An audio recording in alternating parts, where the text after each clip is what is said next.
But in Minoan times, if you wanted not just to survive, to build a civilization, you had to reach out across the horizons to make new connections. We spent 100 years believing the Minoans were the perfect civilization. We looked at their palaces in Crete, their plumbing and their art, and we saw a paradise of open trade and progress. But we were wrong. A massive new DNA study has just smashed that image to pieces. The genetic data found a trait so rare and so risky that biologists are struggling to explain how this society survived at all. It wasn't a disease. It was a choice that defies every rule of evolution. And that secret changes the history of Europe forever. The first Europeans? For over a century, the story of the Minoans was written not by the people who lived it, but by the men who found their ruins. It starts with Sir Arthur Evans, the British archaeologist who struck gold, literally and metaphorically, when he unearthed the Palace of Knossos in the early 1900s. Evans did not just find a building, he found a civilization that seemed too advanced to be real. We are talking about a society operating around 3000 BC that had drainage systems, multi-story architecture, and art that looked almost modern in its fluidity. Evans looked at the frescoes, the vibrant reds and blues, the figures with their pinched waists and flowing hair, and he made a judgment call that would stick for decades. To him, this did not look European, it looked Egyptian, it looked North African. He theorized that this level of sophistication could not have just popped up on a rocky island in the middle of the Aegean. It had to be imported. He spun a tale of refugees or elite migrants fleeing political turmoil in the Nile Delta, landing on Crete and setting up shop. But here's the catch. Evans was working with shovels and imagination, not sequencers. He was looking at the surface, the software of the culture, without seeing the hardware, the biology of the people. For decades, museums labeled the Minoans as the result of a grand migration. It fit the bias of the time, that civilization always flows from the big empires to the small islands. The idea that a bunch of local farmers on a rock could invent the first throne room in Europe seemed impossible to the Victorian mind. Fast forward to the 21st century and the shovel has been replaced by the microscope. The first crack in Evans's theory appeared around 2013, but the real hammer dropped recently when researchers began extracting DNA from ancient Minoan bones found in the Lassithi Plateau. These were not just any bones, they were time capsules sealed for 4,000 years. The results were a shock to the system. The DNA analysis showed absolutely zero genetic evidence of a mass migration from North Africa or Egypt. There was no sudden influx of foreign blood that kick-started their golden age. Instead, the genome told a story of deep, stubborn continuity. The Minoans were descendants of the first Neolithic farmers who had arrived in the Aegean thousands of years earlier, likely from Anatolia. Basically, they were locals. They had not just arrived, they had been there the whole time, slowly evolving, learning, and building. The genius of Knossos was not imported, it was homegrown. This shattered the light from the East theory. It proved that innovation does not always need a roadmap from a bigger empire. An island isolated by the sea can become a pressure cooker for creativity. It is not that simple, though. While this settled the question of where they came from, it opened a much darker, more confusing door about how they lived. Because as scientists looked deeper into the genetic code, they stopped looking at the migration maps and started looking at the family trees. And what they found there was a trait so unusual, so biologically risky, that it defies almost every rule of social evolution we know. We assume that as civilizations get rich and trade networks expand, people mix. They marry foreigners to seal treaties. They bring in new blood to strengthen the line. The Minoans were the masters of trade, sailing as far as Spain and the Levant. Their pots are found in Egyptian tombs. Their copper came from Cyprus. You would expect their DNA to look like a busy international airport, but it does not. It looks like a fortress.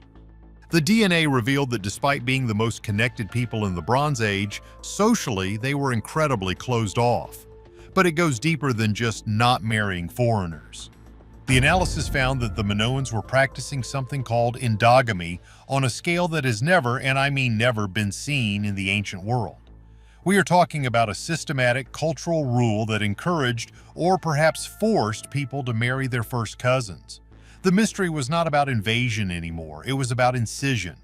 Why would a society that had the world at its fingertips choose to turn inward? To understand that, we have to look at what they were trying to protect. This was not just a royal quirk, it was a societal obsession. And when you look at the data, the numbers are staggering. It makes you wonder if they knew something we did not, or if they were slowly walking off a biological cliff without realizing it. They were hiding a secret in their blood, but the reason for it wasn't love, it was something much colder.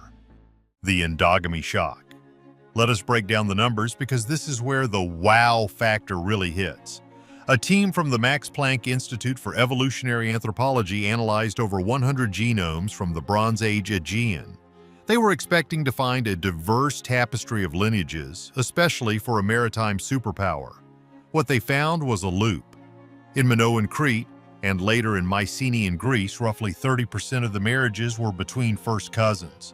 To put that in perspective, in almost every other ancient culture, marrying a first cousin was something you did only if you were desperate, or if you were a pharaoh trying to imitate the gods. It was not standard practice for the guy running the olive press or the woman weaving textiles. But in Crete, this was not a royal exception. It was the rule for the common man. It is not that simple, though. We need to understand why this is so bizarre. Biologically, humans are wired to avoid this. Genetic diversity is the best defense against disease. Marrying close kin increases the risk of recessive genetic disorders. It is a survival risk. Yet the Minoans, who were smart enough to build earthquake-proof pillars and plumbing systems that would not be matched until the Romans, leaned hard into this practice. Why? Why play Russian roulette with your gene pool? The answer, historians believe, is written in the landscape of Crete itself. Look at the island. It is mountainous, rugged, and finite. There is only so much good soil to go around. In the Bronze Age, land was not just real estate, it was survival. It was your bank account, your retirement fund, and your legacy. If you have a vineyard that produces the best wine in the Aegean and you have a daughter, you have a problem.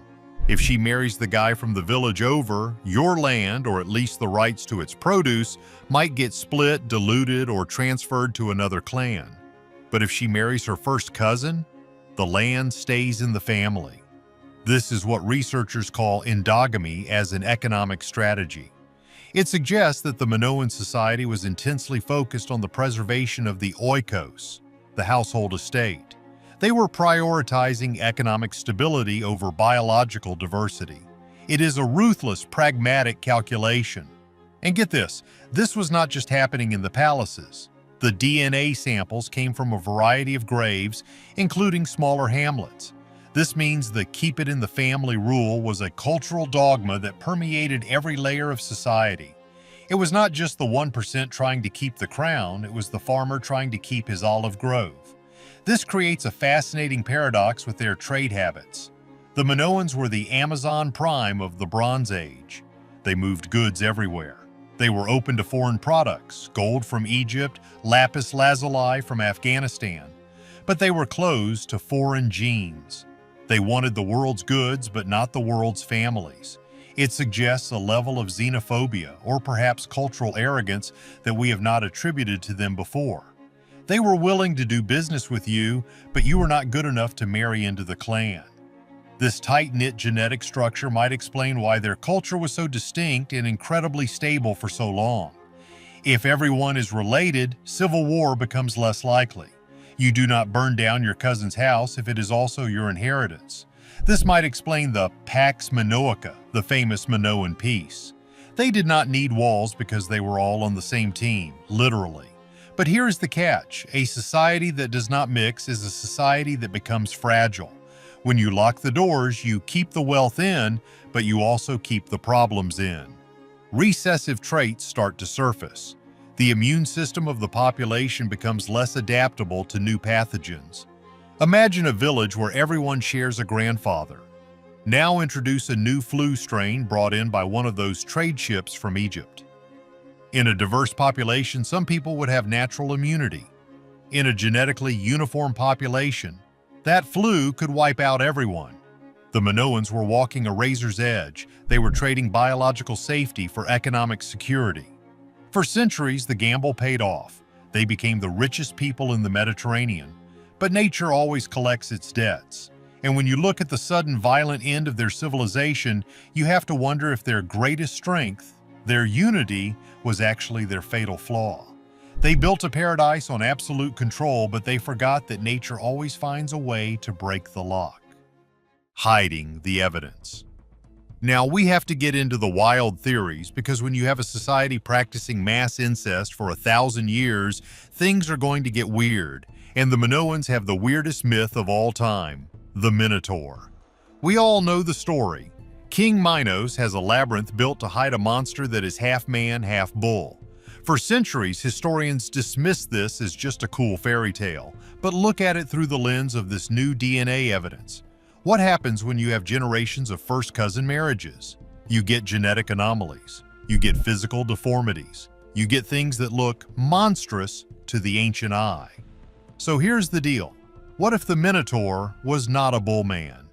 What if the Minotaur was a child born with a severe genetic defect caused by generations of royal inbreeding? A child that the king could not kill because it was his blood but could not show to the public because it was a sign of weakness or divine punishment. So what do? You build a labyrinth. You build a complex structure to hide the family mistake. The labyrinth was not a prison for a monster, it was a quarantine zone for the genetic fallout of their marriage laws. This theory aligns terrifyingly well with the oikos strategy. If the goal is to keep the family line pure and the wealth intact, you have to accept that sometimes the biology will fail. The monster is the price you pay for power, and that is putting it lightly. Think about the layout of the Palace of Knossos. It is a maze. It has hundreds of rooms, winding corridors, and dead ends.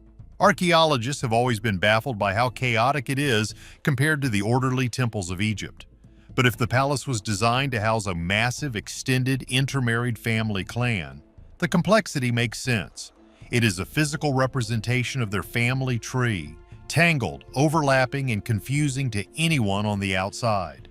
There is also the question of the matriarchy. For decades, people thought Crete was ruled by women because of the art showing powerful females.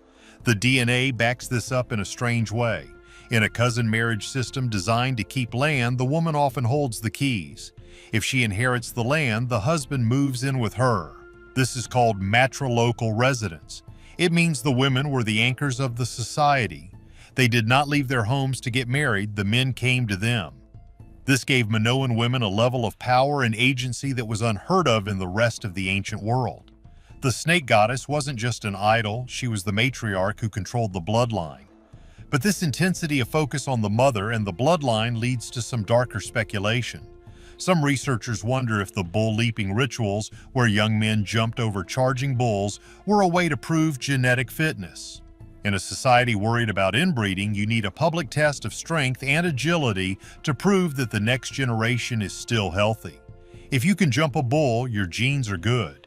If you get gored, well, the line ends there. Basically, the entire Minoan culture, their architecture, their religion, their sports, might have been a reaction to their own genetic choices. They were constantly trying to prove that their unusual trait wasn't making them weak. They were compensating. But you can only hide the cracks for so long. The wild theory here is that the Minoan civilization was already rotting from the inside before the volcano ever blew up. They were suffering from a slow, invisible decline in fertility and health. The labyrinth was getting fuller. The secrets were getting harder to keep. And then the universe decided to throw a match into the powder keg. The family tree was strong, but the ground beneath it was about to turn into ash and fire. Fire and bloodlines. Around 1600 BC, the island of Thera, just 70 miles north of Crete, decided to wake up. And it did not just wake up, it screamed. The eruption of Thera was one of the most violent events in human history. We are talking about an explosion equivalent to hundreds of atomic bombs. The middle of the island collapsed into the sea. A tsunami, estimated to be over 50 feet high, raced across the Aegean and slammed into the northern coast of Crete.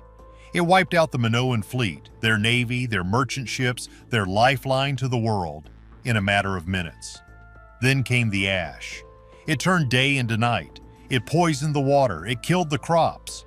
For a society based on the oikos, the stability of the estate, this was the ultimate nightmare. The cousin marriage system was designed to preserve wealth, but suddenly the source of that wealth, the land, was dead. But the eruption did not kill the Minoans instantly. They limped on for maybe another 50 years. The real death blow came from the mainland. Enter the Mycenaeans.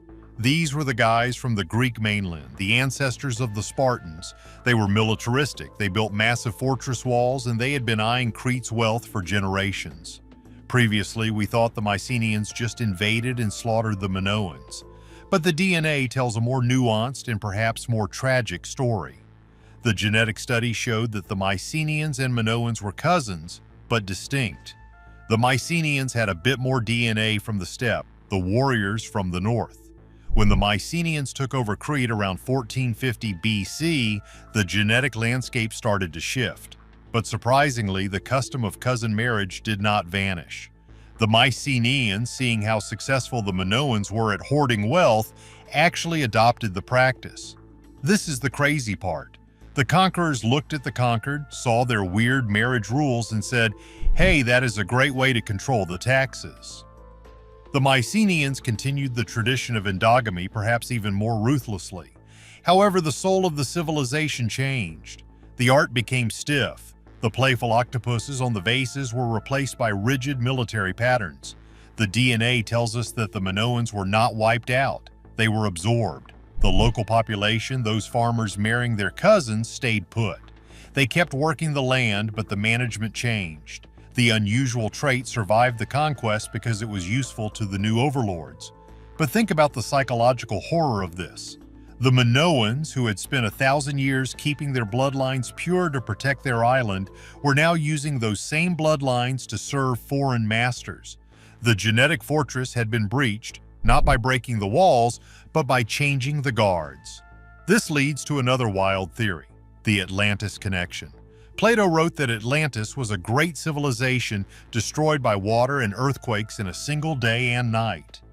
For centuries, people have linked Atlantis to the Thera eruption and the Minoans. But with the DNA evidence, the connection gets stronger. Plato described the kings of Atlantis as being obsessed with their lineage, descending from Poseidon. He described a civilization that became morally bankrupt and arrogant before the gods destroyed it. Could that moral bankruptcy be a distorted memory of their extreme endogamy? Did the ancient Greeks look back at the Minoans, a people who married their cousins and hoarded wealth, and see a cautionary tale? A people who tried to play God with their genetics and got smacked down by nature? The DNA suggests that the Minoan identity didn't vanish into the sea, it just went underground. It hid in the mountain villages. It hid in the isolated valleys. And because they were so used to marrying within the village, they preserved their genetic signature against the Romans, the Venetians, and the Turks. They lost their palaces, but by locking their bloodline, they ensured they would never lose their island. The palaces were gone, but the DNA remained, waiting 4,000 years for us to find it. A lesson in survival. So what does all this mean for us? Why should you, sitting there with your smartphone and your modern life, care about the marriage licenses of people who died 4,000 years ago? Because it forces us to stop looking at ancient history as a straight line of progress. We have been brainwashed by school textbooks. We tend to think that as societies get more advanced, they automatically become more like us. We assume that advanced means global, diverse, and individualistic. We assume it means opening your borders and mixing your families. But the Minoans just slapped that theory in the face. They proved that you can have flush toilets, international trade networks, massive navies, and art that rivals the Renaissance, all while holding on to social values that are completely alien to the modern Western mind. The discovery of widespread cousin marriage in such a high-functioning society completely destroys our assumptions about biological fitness. Think about what we are taught today. We are told that inbreeding is a fast track to collapse. We are told it makes you weak, sick, and stupid. And yes, history has examples of this. Look at the Habsburgs of Europe. They married their cousins to keep power, and within a few generations they had jaws so deformed they couldn't chew their food. They became infertile and mentally unstable. But the Minoans, they made it work for over 1,000 years. They didn't collapse into genetic failure.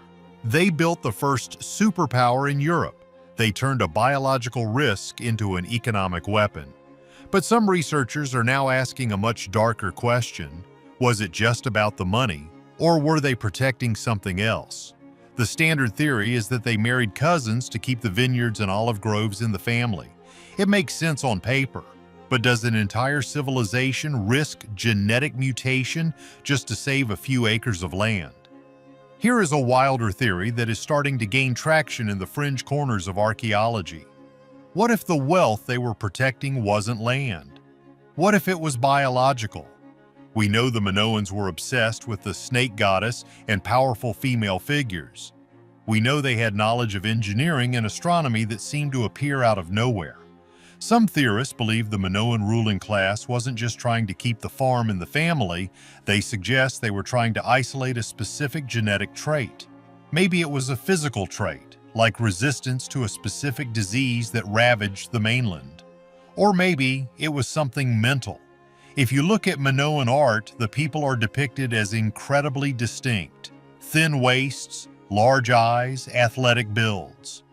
They look different from the Mycenaeans. If you believe the legends, the first king Minos was the son of Zeus. In the ancient world, blood of the gods was taken literally. What if the Minoan elite believed they carried a specific bloodline of the gods that gave them their ingenuity? If you truly believed your family had a genetic advantage, a higher IQ, a different way of perceiving the world, or even a connection to the divine, you wouldn't want to dilute it with common DNA from the mainland. You would lock that bloodline down. You would build a biological fortress. This changes the entire story. They weren't marrying their cousins because they were primitive hillbillies. They were doing it because they were running a 1,000-year-old eugenics program to maintain a super caste of rulers. It validates the local ingenuity theory in a way that makes traditional historians uncomfortable. For so long, we did not want to believe that Europeans could build something like the Palace of Knossos on their own. The Victorians looked at the ruins and said, "No way." These people were islanders. They must have learned this from the Egyptians or the Levant. We needed it to be imported to make sense of it. But the DNA proves that the brilliance didn't come on a boat. It grew out of the rocky soil of Crete. It was nurtured by a people who refused to look outward for their identity. They didn't want foreign blood. They didn't want foreign kings. They wanted to be pure. And that is putting it lightly. This discovery is a humbling reminder that we can dig up all the pots and pans we want, but until we read the biology, we are only guessing at the human story. The Minoans left us no readable history books. They're linear. A tablets are still silent. We can't read a single sentence of their language. It is a locked code. But their bones, the bones have finally spoken, and they are telling us that the Minoans were a family, a tight, perhaps uncomfortably tight family that stood against the sea in the centuries. They remind us that the drive to protect what is yours, your land, your kin, your home, is one of the most powerful and sometimes disturbing forces in human history. The labyrinth of blood. But this brings us to the most chilling implication of the 2025 DNA study. It opens up a final controversial thought about the end of the Minoans. If this civilization was so obsessed with lineage, and if they really did possess knowledge or traits that they were trying to breed for, what exactly did we lose when they fell? We know the end came violently. First, the Thera volcano erupted, one of the biggest explosions in human history. Then came the tsunamis, and finally the Mycenaeans from the mainland invaded, burning the palaces and taking over the island. When the Mycenaeans took over, the cousin marriage stopped. The unique Minoan art style vanished. The purity was broken. But let's get wild for a second. Let's look at the biggest myth of Crete, the labyrinth. We all know the story. King Minos built a giant maze to hide a monster, the Minotaur, a beast that was half man, half bull, a genetic hybrid. For centuries, we thought this was just a fairy tale about a scary monster. But look at it through the lens of this new DNA evidence. The Minoans were masters of breeding. They bred cattle, they bred crops, and we now know they were selectively breeding themselves. Maybe the labyrinth wasn't meant to keep people out. Maybe it was meant to keep something in. What if the Minotaur wasn't a literal bullman, but a symbol for a genetic experiment that went wrong? Or perhaps a symbol for the purest line of the family that had to be sequestered away from the common public? If the royal family was intermarrying for 1,000 years to preserve a sacred ability or divine knowledge, the center of that labyrinth might have been the home of the high priest or priestess, the person with the most concentrated DNA, the one who could speak to the gods. The labyrinth wasn't a prison. It was a clean room, a quarantine zone to protect the most valuable bloodline on Earth from being contaminated by the outside world. When the Mycenaeans arrived, they didn't just want the gold, they wanted the secret. They wanted to know how a tiny island could build ships that ruled the world. They wanted to know how they built earthquake-proof towers, but they never found out. Maybe the Minoans destroyed their own secrets rather than let the invaders have them. Maybe that special trait they were protecting required such a specific genetic key that as soon as the breeding program stopped, the ability vanished within a single generation. Something died when the ash fell. It wasn't just a government, it was a specific type of human ability, a way of thinking, or a connection to the natural world that we simply don't have anymore. The historians are frantically rechecking the records right now because the Minoans broke the mold. For years, people have looked for Atlantis. They looked in the Atlantic Ocean, they looked in Antarctica, they looked in the desert. So does knowing the Minoans practiced mass cousin marriage change how you see the glorious ruins of Knossos? Does it make them seem less advanced or just more pragmatic about survival? It is a fine line between keeping wealth and corrupting blood. What do you think? Drop a comment below. If you want more deep dives into the secrets hiding in ancient DNA, smash that like button and subscribe.